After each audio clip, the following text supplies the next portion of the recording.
Noi siamo una cooperativa Azalea che si divide in due settori, c'è l'Azalea e l'Azalea Blu.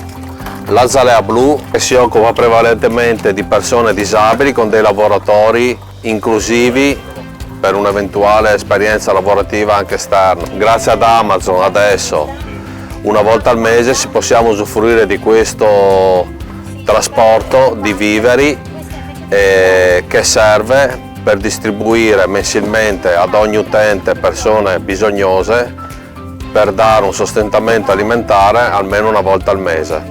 Col Banco Alimentare collaboriamo da circa 20 anni. Amazon una volta al mese ci mette a disposizione un furgone che non è poco, perché nel mondo della solidarietà a volte si parla tanto ma di concreto si fa poco. Amazon ci dà una grossa mano con questo mezzo che ci mette a disposizione tutti i mesi.